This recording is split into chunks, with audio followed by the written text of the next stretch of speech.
Us watch fans are an interesting bunch. There are some very distinct do's and do nots amongst us, and seemingly meaningless details will be debated endlessly online, if you're silly enough to Google such things. But sometimes I think we forget that watchmaking is and have drifted more and more into an international affair. For example, Hamilton is an American brand, or is it Swiss? Hamilton was American and has a long tradition of military watches, but is now owned by the Swatch Group, and now describes itself as Swiss, but with an American spirit, with pictures of Elvis and an ongoing presence in Hollywood movies. In recent years, some famously British watches such as Bremont, CWC and Fierce watches range from 5 to 10% of British parts, and the rest is manufactured and imported from quote-unquote overseas suppliers. I've personally lost count of the many brands that have no connection and just attempting cultural appropriation from Scandinavia by throwing in an exotic dot here or a strike through there, but ultimately, imitation is the highest form of flattery, they say. So why is this topical today? Well, Hitori Watches is described as a Japanese-inspired brand and clearly models itself on watches from that stunning country, but it's not fully made in Japan at all. The reseller Nomon, based in Singapore, does not shy away from stating that they have a stake in a brand. It's Japanese-inspired, but the parts are from various countries in Asia. And whilst there is definitely some slightly pompous language on the landing page, there's no deception going on here, just aligning the brand with Japanese values. I think that we should give Hitori a break and evaluate it on its own merits, whilst remembering that there's probably very few, if any, watch brands that do not have many of their parts made in countries other than their own. The Yoshino Snowdrift White that I have on loan here today is clearly inspired by Grand Seiko's many stunning watches and dials, but you have a simple NH35 Seiko movement in the back. It's definitely not trying to achieve the second-to-none finishing of the cherry blossom dials or the snowflake, which I'm lucky enough to own, nor is it even anywhere near the marvels of any outputs from Grand Seiko at all. But it is also 621 Australian dollars versus 9,850 Australian dollars for a brand new SBGA 413G Grand Seiko cherry blossom dial. So what if you don't want to drop an eye-watering sum like that at this point in your life, but you would like to have something similar on your wrist? Should you consider this one? Let's find out.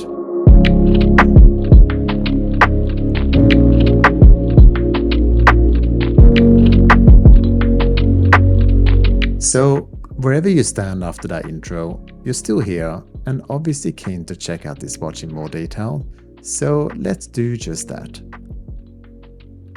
The diameter here is 40mm, lug to lug is 47mm, and lug width is 20mm.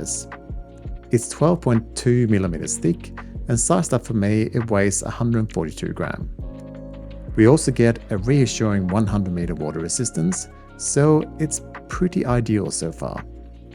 In all honesty, this is the first Hitori dial that I've really liked, and the cherry blossom attempt, albeit white, is not bad at all. I'd say particularly from above and outside, it adds some interest to what would otherwise just be a plain white dial. As you can see, we get a bit of crisscross pattern of slightly rougher polishing, which looks quite nice up close.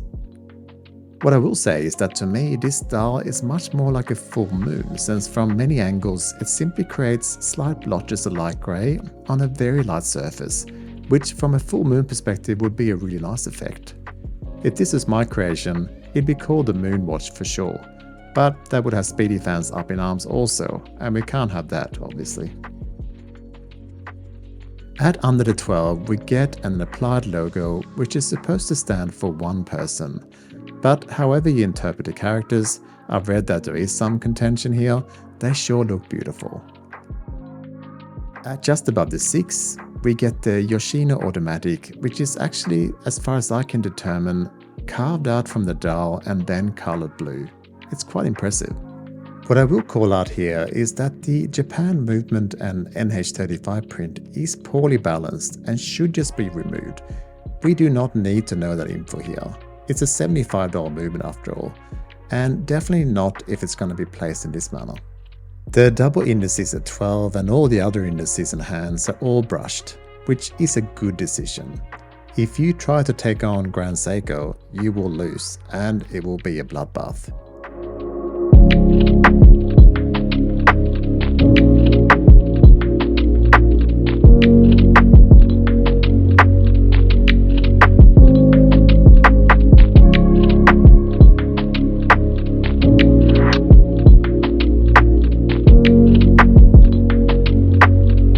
So as you can see, no one does it better.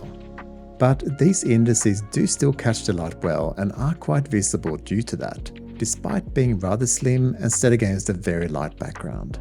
The date frame is fine from a distance, but up close this has not been given the same care and attention as the indices.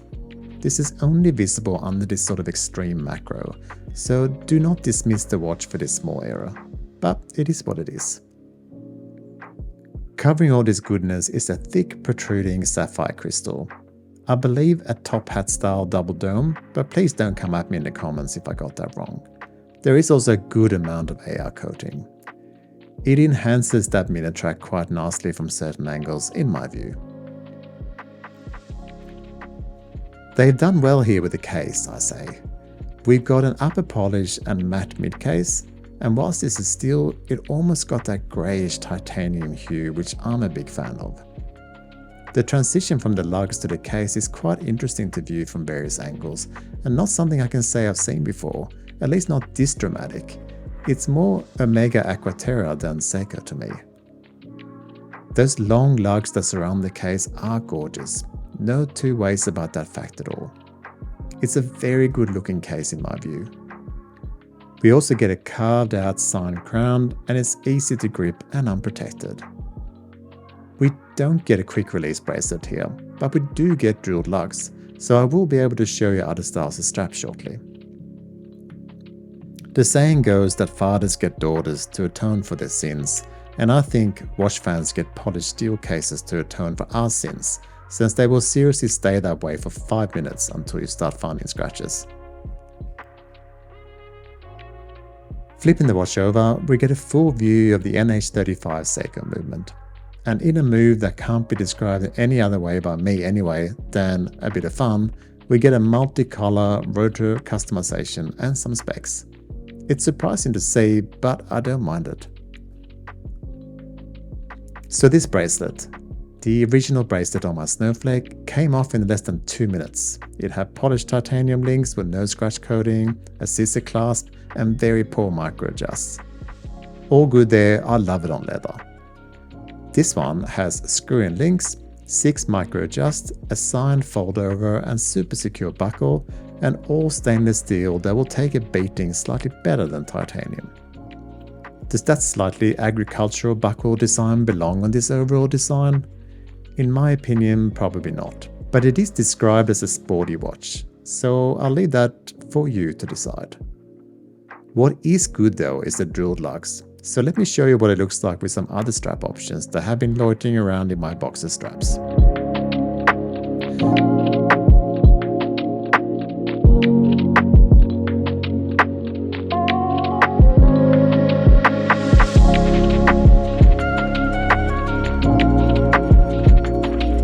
Now at this point I would normally cover loom, but there is none, and there's also none on most of the Seiko or Grand Seiko fancier pieces, so that's all okay. Have I changed your mind on Hitori watches? Or was this your first exposure to the brand and you want to know more? I'm keen to hear what you think in the comments. Ironically, in my original Snowflake review, I argued that this is one very hard watch to homage, and will probably never see one. I was wrong, as we can see today, but it's still extremely obvious that this is not a Grand Seiko. Can you say that about the stunning homages being produced, even outright copies of some very exclusive Swiss brands? This is a homage, but with an individual touch. My take is this. Grand Seiko started doing amazing dials. Say what you want, but they did it better than anyone. Before we knew it, we had way more waves, discs and styles that. Rolex released palm tree dials, and micro brands went hard at various textures. So what is the harm in releasing a textured dial and watch based on Japanese principles at a cost that's within reach of normal people? It might not be for you this one, but it will be for many others. Thank you for watching, and I'll see you next time.